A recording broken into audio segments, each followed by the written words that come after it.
Hi everybody, I hope you're having a beautiful, wonderful day. I'm here today to talk about honoring the cycles and seasons within your own body.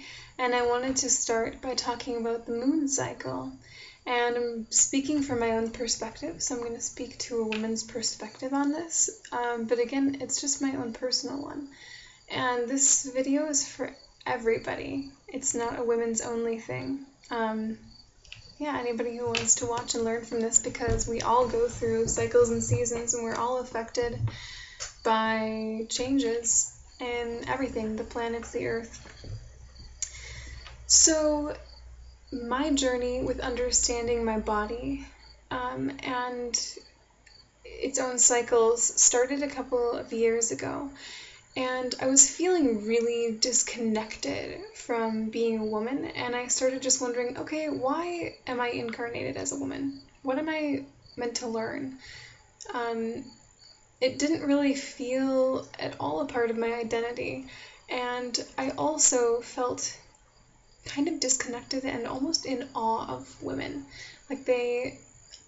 I kind of felt like I was, some little kid in a locker room looking up at all these beautiful Amazon women who, were just shapely and beautiful, and I almost just saw them as these magnificent beings. If you've read any Isabella Allende books, she writes these women characters that I just fall in love with, and they're just these amazing gypsy women who can just, I just imagine them walking into a space and just transforming it, with nothing but a couple of scarves and some incense and candles, and it kind of just bringing this mystical energy and this sacred quality to everything that they do. That's kind of how I was seeing women. I was like, I feel so disconnected from that.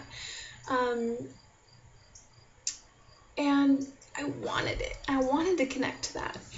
And I started reading a book that I recommend to everybody.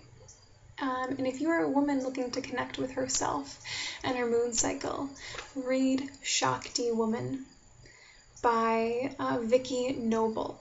It is good. It hits hard right from the beginning. She starts talking about women's menstrual cycle and how, women cycling together was how calendars were formed, and how basically blood was such a sacred thing, and these sacrifices that women leaders, spiritual leaders who were women, would do, that women are so powerful when they are on their moon cycle, and that they would lead these practices and to offer up your own blood without harming a human life, having that be this gift offering from your body to the earth. It's wow, it's beautiful. And I started noticing that my extrasensory perception was really high at this point in my cycle. I was just really in tune, and I started playing around with this a little bit more, and I was finding that this is where a lot of my sense of strength and power and sense of self had been hidden, and I hadn't known.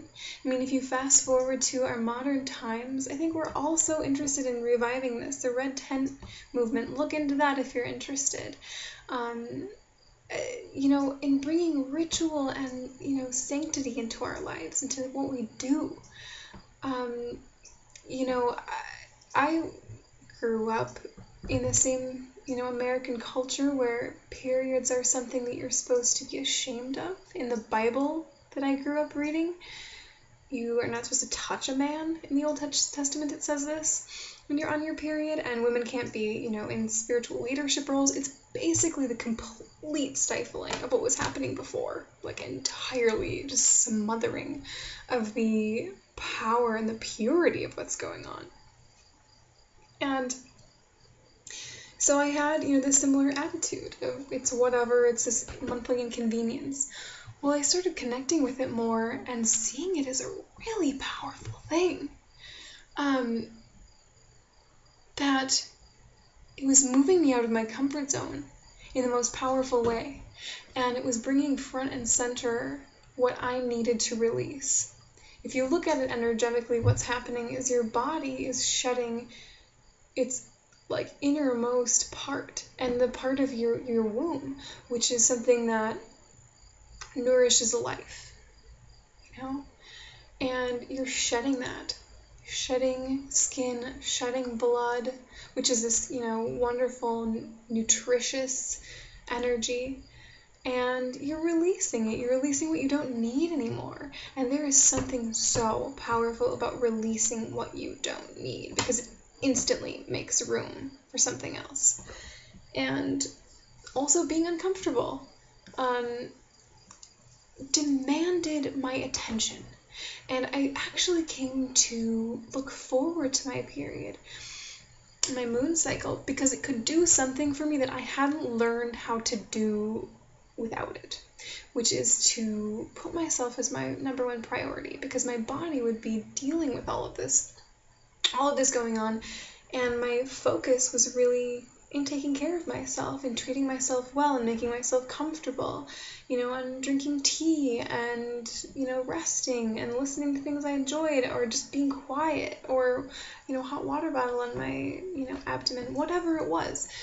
And it kept bringing it back to me, and it felt so good. And my goal is to have it be where I don't have to be in pain, and it doesn't have to be a negative thing in that sense, for me to give myself attention. And that's something that I want to expand outside of this, time. But if you are at all interested in connecting more with cycles and seasons and rooting yourself, because this is also the root chakra, the red chakra at the base of your spine. It's an incredibly grounding time when you have your period, even though there's a lot of third eye stuff happening and a lot of expansion going on. There's also a lot of grounding it. That's what I think is so powerful about it. You're grounding your energy. There's this downward flow. And through that grounding is actually what is able to kind of bear the fruits of the spiritual connection. So I just want to encourage everybody to look into this if this is something that speaks to you at all. And I don't want men to feel like this is something that doesn't relate to them. And I think if you've watched through this whole video, you're probably open-minded enough to know that by now. But yeah, treat yourselves really well, regardless of what cycle or season that you are in today. Take a few minutes to just fucking love yourself.